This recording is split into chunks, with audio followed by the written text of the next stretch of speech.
Je suis juif. Je suis hindou. Je suis musulman. Je suis bouddhiste. Je suis chrétien. Pourquoi ça existe les religions? Est-ce qu'il y a un dieu? Des dieux? Il n'y a pas de dieu du tout. Pourquoi tout le monde n'a pas la même religion? Et pourquoi certains n'en ont pas du tout? Que l'on soit croyant ou pas, les religions sont là. 5 grandes religions quand plus de 1000 existent. Mais d'abord, c'est quoi une religion? Une religion répond aux questions auxquelles on n'a pas vraiment de réponse. Sur l'origine de la vie et du monde, sur ce qui se passe après la mort par exemple. C'est aussi un chemin et un message à suivre, avec des lois, des rites et des manières de vivre. Enfin, c'est une communauté. Chacune à sa manière a son importance. À toi de le découvrir.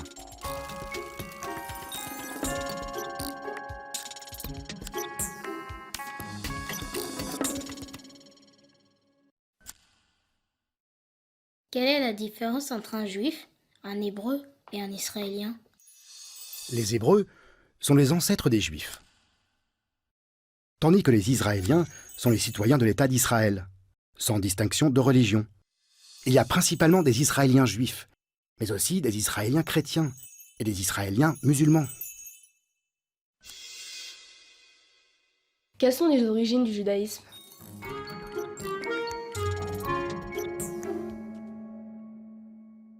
D'après la tradition, le judaïsme apparaît après l'hindouisme, mais avant le bouddhisme, le christianisme et l'islam.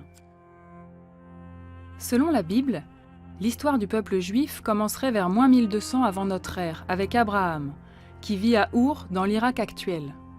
À cette époque, les gens croient en plusieurs dieux. Or, Abraham reçoit d'un Dieu unique la promesse d'être guidé vers une terre en échange de sa foi. C'est la naissance du judaïsme, première religion monothéiste. Abraham suit l'ordre de Dieu et part avec les siens. Moïse, un des descendants d'Abraham, naît en Égypte au moment où le pharaon ordonne de tuer tous les nouveau-nés des Hébreux réduits en esclavage. La mère de Moïse le dépose sur le Nil dans un panier, retrouvé par la fille du pharaon. Cette dernière l'adopte, lui donnant alors son nom, qui signifie « sauver des eaux ». Et qu'est-ce qui se passe ensuite?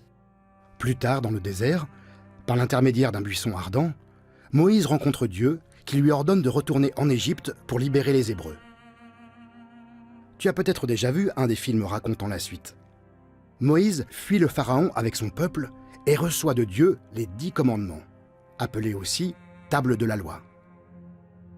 Moïse meurt juste avant que les Hébreux arrivent dans la terre promise par Dieu à Abraham, après 40 ans d'exode dans le désert.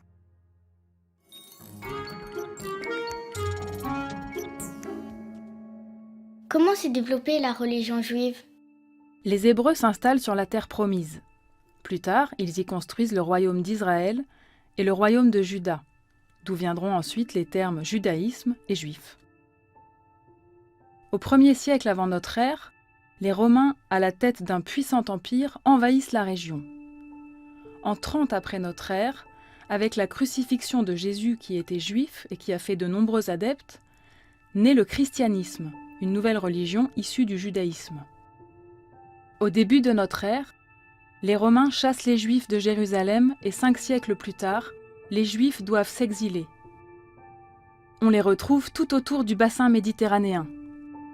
Au Moyen Âge, des communautés juives s'étendent de l'Espagne à la Perse, c'est-à-dire Turquie et Iran actuels. Le christianisme est alors devenu la religion la plus présente en Europe, et les Juifs sont privés de plusieurs droits, comme celui de faire certains métiers. Au XXe siècle, avec la montée du nazisme, l'antisémitisme, racisme contre les Juifs, se développe plus que jamais. Arrive la Seconde Guerre mondiale et les horreurs de la Shoah, qui signifie catastrophe en hébreu. 6 millions de Juifs d'Europe périssent dans les camps de concentration nazis. La reconnaissance de l'Holocauste à la fin de la guerre facilite la création d'un État israélien en 1948 et beaucoup de Juifs partent y vivre ensuite. Quelle place a le judaïsme dans le monde aujourd'hui? Aujourd'hui, 41% des Juifs vivent aux États-Unis, où ils avaient fui pour échapper au nazisme, et 40% en Israël. mais on trouve des communautés juives sur tous les continents. Le judaïsme est le 5e groupe religieux de la planète, après le christianisme, l'islam, l'hindouisme et le bouddhisme. Les juifs représentent moins d'1% des croyants dans le monde. Mais le judaïsme a un rôle qui dépasse le nombre de ses fidèles.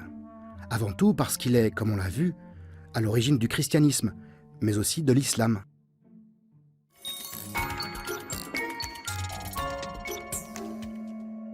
À quoi on croit quand on est juif?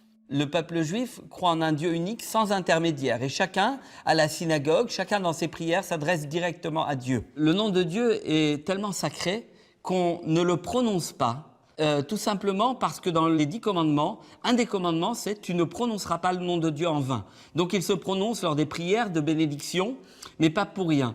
Nous avons également l'attente du Messie, Mashiach en hébreu. L'attente du Messie signifie, comme nous l'indiquent les prophètes, le temps où viendra un homme qui arrivera à faire régner la paix. Le judaïsme, c'est aussi un mode de vie et pas uniquement des croyances, mais ça se met en pratique et on a beaucoup d'actes pratiques dans le judaïsme. C'est quoi le Shabbat pour les Juifs? Le jour du Shabbat, on ne crée rien. Ce n'est pas le travail qui est interdit, c'est la création. Et en ne créant rien, on affirme par là avoir été nous-mêmes créés par Dieu. C'est pour cela qu'on dit que le peuple juif, en faisant le Shabbat, témoigne de la grandeur de Dieu. Traditionnellement, ce sont les femmes qui allument les bougies dès le vendredi soir pour annoncer le début du Shabbat. Le samedi, après l'office du matin à la synagogue, les croyants se retrouvent en famille, ne font aucun achat, ne font pas la cuisine. C'est un jour de repos consacré à Dieu.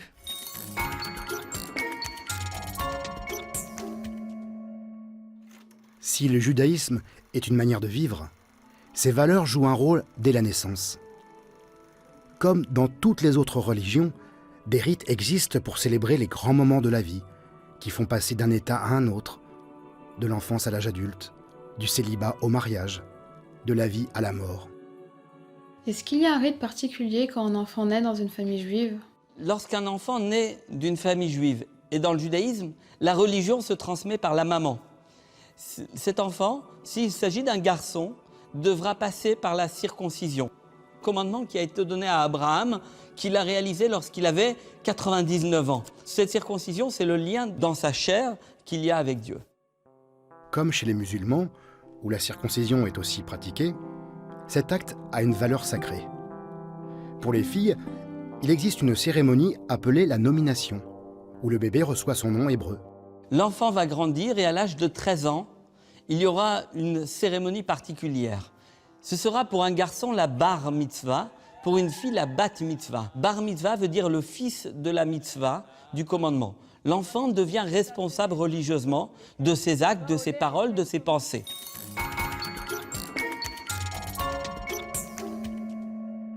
Pourquoi on mange pas tous pareil? Dans le judaïsme, il y a des lois qui concernent aussi l'alimentation. C'est à la fois une manière de suivre les préceptes de la Bible hébraïque, mais c'est également, comme dans les autres religions, une façon de faire corps avec sa communauté. Qu'est-ce que c'est la nourriture cachère? Et c'est pour les juifs ou les musulmans? La nourriture cachère trouve sa source dans la Bible. On nous donne les critères pour reconnaître les animaux qui sont cachères de ceux qui ne le sont pas. Les critères pour les mammifères, ils doivent ruminer et avoir les sabots fendus. C'est la raison pour laquelle, par exemple, tout ce qui est bœuf est autorisé, puisque rumine sabots fendus. Par contre, le cochon qui a les sabots fendus, mais ne rumine pas, n'est pas cachère. Le lapin ne sera pas cachère. Pour les poissons, il faut qu'ils aient des écailles et des nageoires. Alors, est-ce que ce sont des problèmes d'hygiène, de santé? La réponse, c'est non. D'abord, c'est parce que Dieu nous l'a demandé, donc c'est une question de foi. Dans la vie courante, pour les courses, il y a une liste très précise des aliments qu'on peut acheter ou pas. Elle est fournie par le Beth Din, une autorité religieuse composée de rabbins. Pourquoi les musulmans ne mangent pas de porc eux aussi? Parce qu'ils ont repris un certain nombre de règles issues du judaïsme. Mais pour les musulmans, on parle de nourriture halal, et les règles sont moins strictes.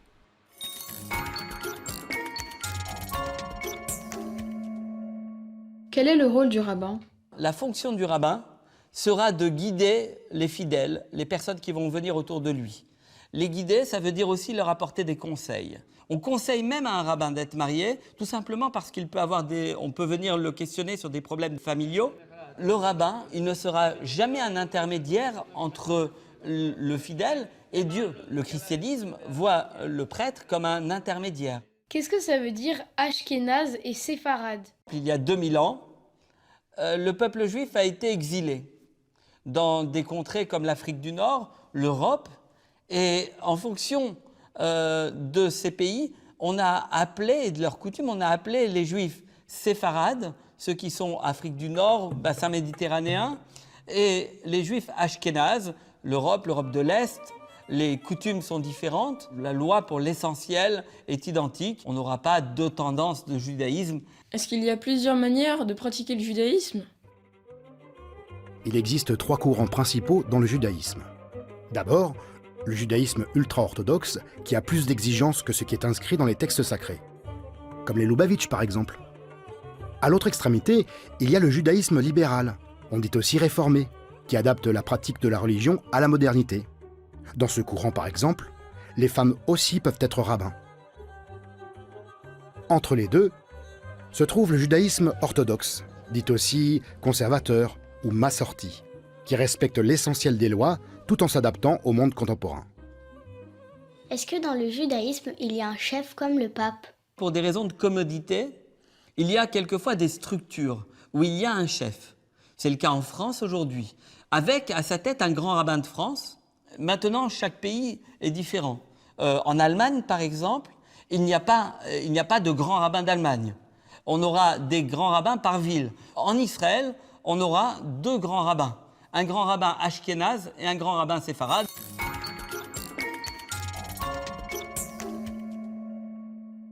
Les fêtes religieuses ont lieu chez soi et dans le lieu de culte. Ce sont des moments importants, familiaux et communautaires qui reviennent, qu'on attend, dont on se souvient. Quelles sont les fêtes du judaïsme? Le jour de Yom Kippour est un jour qui est particulièrement sacré. Le peuple juif, après avoir reçu l'étape de la loi, ne voyant pas Moïse redescendre du mont Sinaï, s'est impatienté à construire un veau en or comme intermédiaire vis-à-vis de Dieu pour remplacer Moïse. À ce moment-là, cette faute, qui était une faute gravissime d'idolâtrie, a été pardonnée le jour de Kippour. Et Dieu a dit, ce jour-là où j'ai pardonné cette faute, dans l'histoire, je pardonnerai chacun.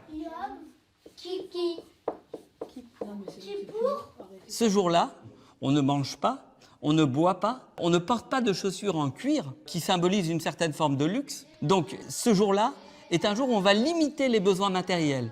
Un autre grand moment dans l'année pour les Juifs, c'est la fête de Pessah, célébrée au printemps. La fête de Pessah, fête de la Pâque juive, va commémorer la libération du peuple juif d'Égypte. Ce passage de l'esclavage à la liberté va être mentionné à de nombreuses reprises dans les prières. Symboliquement, comme ils sont sortis d'Égypte sans ayant eu le temps de laisser lever le pain, ça a fabriqué des galettes qu'on appelle des matzot. En dehors de cela, il y a la soirée du Seder, la veillée de Pessah, de Pâques. Et sur ce plateau du Seder, on mettra des aliments. Les aliments, tels que des herbes amères, vont nous rappeler l'amertume du peuple juif en Égypte. Et on aura un certain nombre d'aliments comme cela, de l'eau salée qui rappelle les larmes, etc. Et donc on va faire vivre cette soirée pour nous rappeler aussi de l'importance de la liberté et du rejet de l'esclavage. Lors de ce repas de fête, les enfants demandent « En quoi cette nuit est-elle différente des autres nuits ?» Toute la famille lit à tour de rôle la Haggadah qui raconte l'histoire des Hébreux et leur sortie d'Égypte. Ne confonds pas la Pâque juive, qui célèbre la sortie d'Égypte des Hébreux, avec la fête de Pâques des chrétiens, qui consacre la résurrection de Jésus, une autre forme de passage.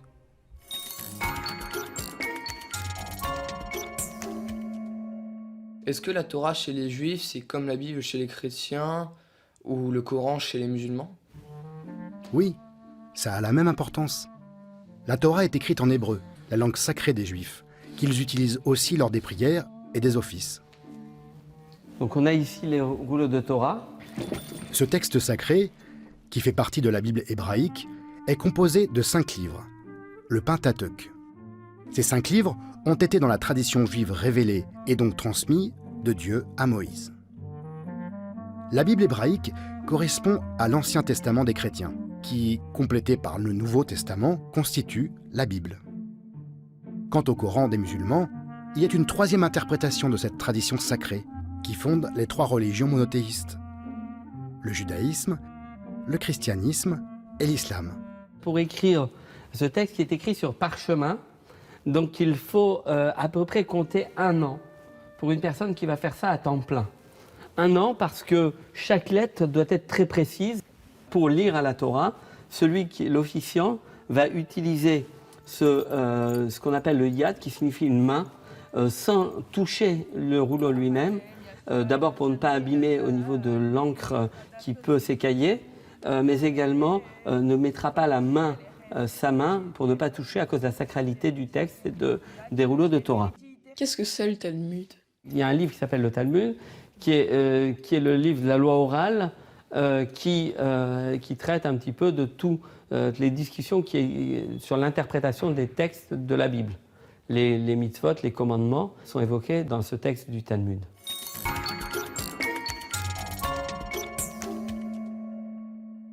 Le mystère de la mort, ce passage dans un monde invisible, est une des dimensions importantes de toute religion. Les rituels à ce moment-là aident les vivants à soulager leur chagrin, la douleur de la séparation avec le défunt, et à l'accompagner dans cet au-delà qui nous dépasse. Que fait-on lorsqu'un juif meurt?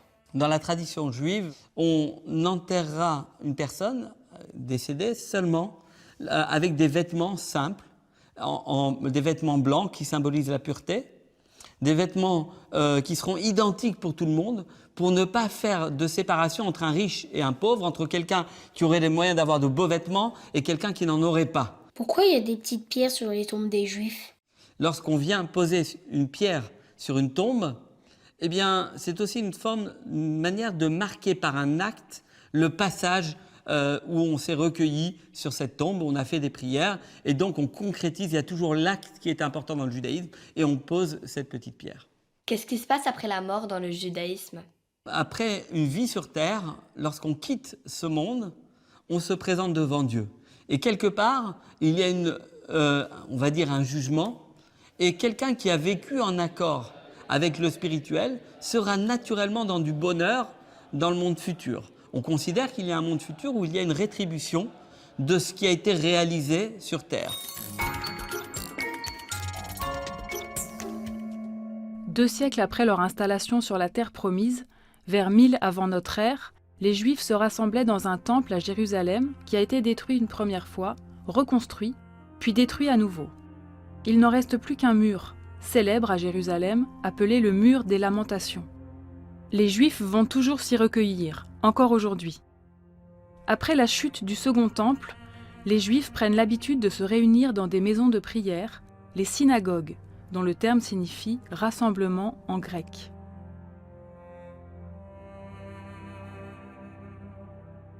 Les synagogues possèdent habituellement un sanctuaire, c'est-à-dire un grand hall de prière où les fidèles se rassemblent. Parmi les objets toujours présents dans une synagogue, il y a la ménorah, chandelier à 7 ou 9 branches.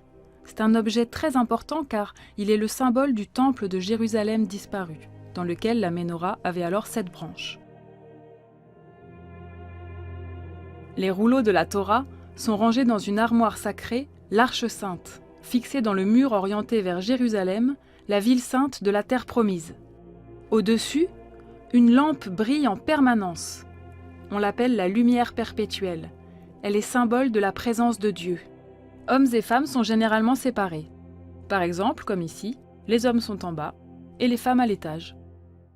Comment ça se passe dans une synagogue? On dit pas messe, j'imagine. Tu as raison, on dit office. Que ce soit en semaine ou le jour du Shabbat, il se déroule en plusieurs parties. Chant de psaumes, lecture de la Torah commentée ensuite, prière à voix basse. Certains fidèles font des mouvements pour prier en impliquant corps et esprit.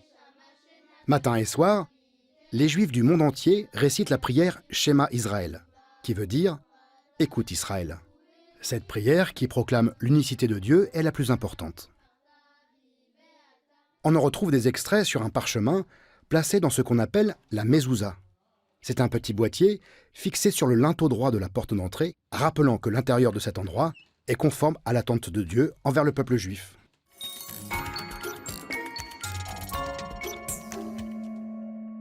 Pourquoi les juifs portent une kippa?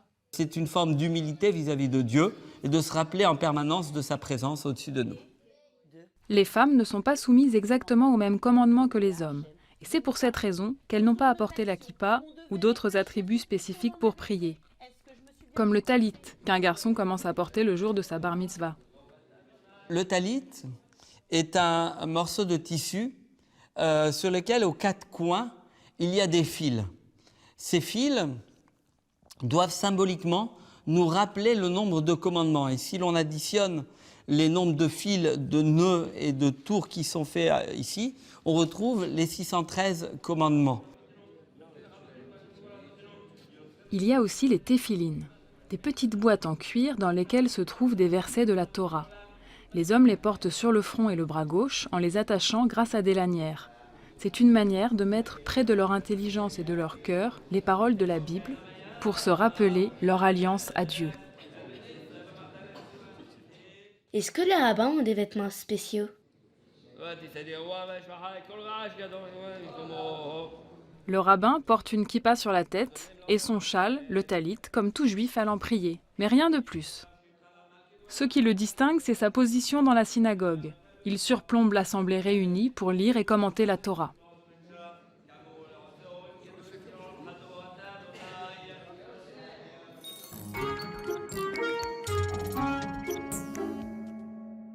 Pourquoi le symbole du judaïsme est une étoile? Cette étoile est aujourd'hui le symbole le plus connu du peuple juif. Mais d'autres peuples passés l'utilisaient aussi, et aujourd'hui encore, il existe par exemple dans l'hindouisme. Au XVe siècle, l'étoile a commencé à porter le nom de Magen David, ce qui signifie le bouclier de David. C'est l'emblème du roi David, présent dans la Bible hébraïque, et le symbole de l'attente du Messie. Lors de la Seconde Guerre mondiale, les nazis imposèrent l'étoile jaune comme signe d'identification des Juifs. Puis, le Magen David est devenu pour le peuple juif ce que la croix est pour les chrétiens. Un symbole de souffrance, mais aussi d'espoir.